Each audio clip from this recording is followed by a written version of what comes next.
Imagine driving your cab on a lonely forest road at midnight. A man you picked up suddenly vanishes from your back seat.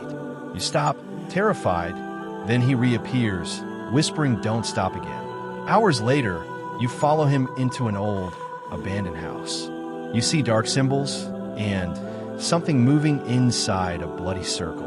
Fear freezes your soul until you remember one phrase your grandmother taught you: La ilaha illallah. In that moment, the darkness recoils. What happened next changed my life forever and made me embrace Islam. Watch till the end. You won't forget this night. The Fair Beyond Midnight, a cab driver's journey to Islam.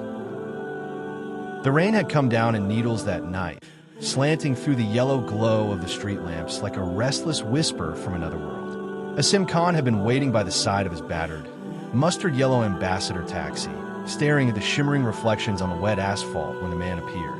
Tall, draped in an old trench coat, face hidden under the rim of a hat, his voice grave yet oddly soft. "Long trip," the man had said. "Will you take me?" Asim hesitated. It was already past midnight, but the promise of good money outweighed his unease. "Where to?" The man uttered a name Asim barely recognized: Nina, a remote hill station 200 miles away, famous among trekkers but deserted at this time of year. "All right," Asim nodded, opening the rear door. "Get in." He could never have known that this single decision would shatter every certainty he'd ever held, leading him through terror, grief, and finally into the soft, trembling embrace of faith. The road into mist. The cab rumbled out of the city and into the winding roads beyond. Hills rose like silent giants, cloaked in night mist. The passenger barely spoke, only occasionally leaning forward to murmur directions. Asim felt the air turn colder, his breath fogging the windshield from the inside. He turned on the heater, but the cold remained, a damp, biting chill that seemed to creep into his bones. After 2 hours, the headlights fell upon something unexpected, a narrow forest road, barely wide enough for the cab, overgrown and dark. The passenger insisted they go that way. "It's shorter," he said. Asim's heart beat faster, but he nodded. The fare was already high. He had 3 children at home, a wife waiting for money for rent. What choice did he have? Echoes in the trees. The forest was alive with noises. Branches scratched at the windows like gnarled fingers. Shapes moved between the trunks. Foxes, perhaps, or something else. At one point, Asim glanced to the rearview mirror. The passenger was gone. The seat was empty. Cold sweat prickled Asim's skin. He slammed the brakes. The cab skidded slightly on the wet mud. Turning around, he searched frantically, but the back seat was empty.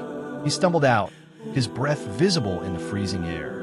The woods were silent except for the ticking of the cooling engine. Then a whisper, "Drive." Asim spun around.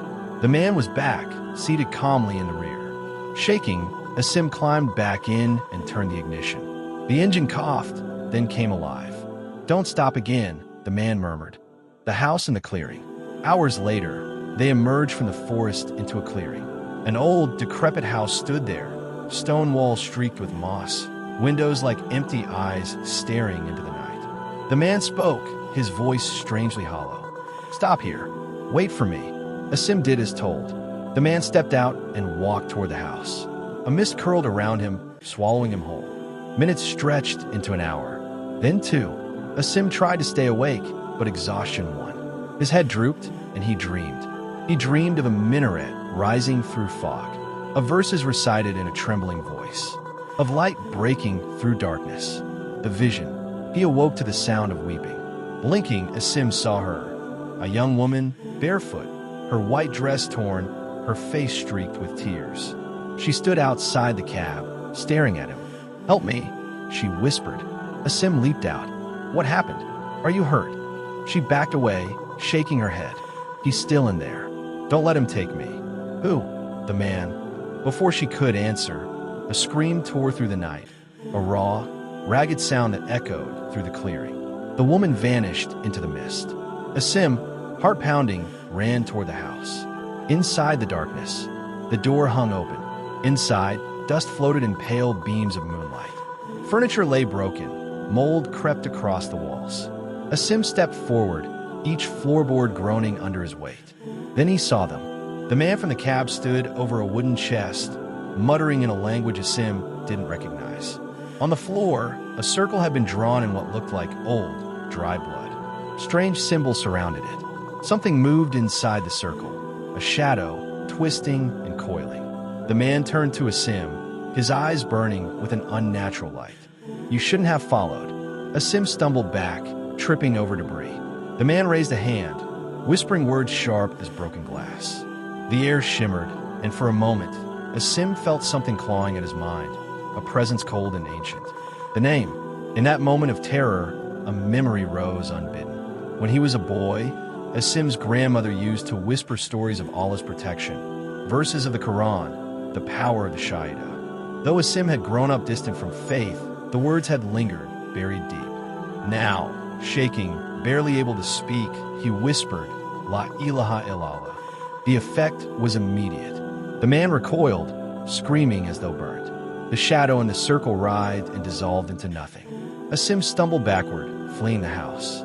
He reached the cab, hands shaking so badly he dropped the keys twice before starting the engine.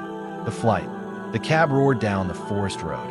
In the rearview mirror, Asim saw the house receding into darkness, and for an instant, the woman stood at the window, her eyes filled with sorrow. Then she was gone. Asim didn't stop until dawn. The sun rose over the hills, painting the world in gold and red. Only then did he pull over, chest heaving, tears streaming down his face. For the first time in years, he prayed, clumsy, broken words, not knowing if he was doing it right. But it came from his heart. He asked for forgiveness, for strength, for guidance. Returned to the city. Back in the city, Asim couldn't forget what had happened. The vision of the shadow, the woman's pleading eyes, the man's burning stare. Most of all, he couldn't forget the moment he'd whispered the Shahida and the darkness had fled. He found himself drawn to the masjid. At first, he lingered outside, watching men go in. Then, gathering courage, he stepped inside. The imam welcomed him warmly. Slowly, Asim began to learn how to pray, the meaning of the words, the stories of the Prophet Muhammad, PBUH. And he learned about Tawbah, repentance, that no matter how far one strayed, Allah's mercy remained. The stranger returns. One evening, weeks later, as Asim stood outside his cab after Maghrib, a figure approached. It was the same man, but something had changed. The fire in his eyes was gone, replaced by exhaustion, even regret. "I owe you an explanation," the man said. His name was Harun. Once, he too had been Muslim, but had strayed into dark practices seeking power. The house had belonged to his ancestors, rumored to hold a relic of forbidden knowledge. But that night, Harun whispered, "When you spoke the Shahida, it saved us both." I fled afterward.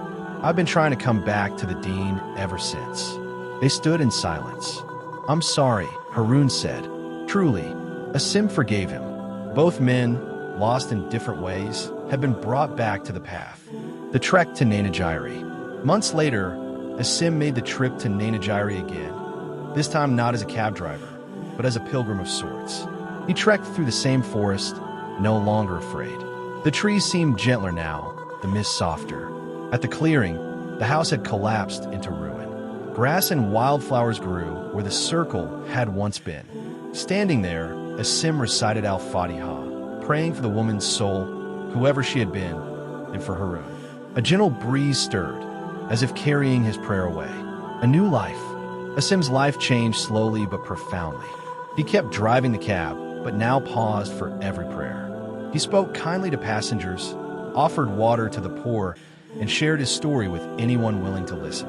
At home, his wife began to wear hijab, and his children learned to recite the Quran. Sometimes, late at night, he still dreamed of the shadow, the house, and the woman's eyes. But now, when he awoke, he whispered verses of protection and felt at peace. The light beyond fear. One night, years later, Asim drove a young man through the same forest road. The passenger confessed he was lost in life, haunted by mistakes.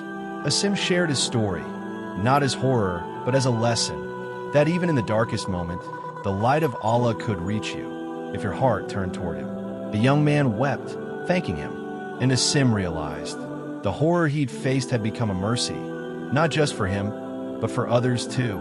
Asim never discovered who the woman had been or what ancient darkness Harun had awakened. But he no longer needed to. Through terror and trembling, he'd been guided back to the truth, that there is no deity but Allah, that light can rise even from the deepest shadow, and that every road, no matter how dark, can lead home if you remember to turn your heart toward Him. Dear friends, if this story touched your heart, please share it and subscribe to our channel Deen in Minute. Your one share could become the reason someone else finds the light of faith. Never underestimate the power of a single reminder. It might change a life forever.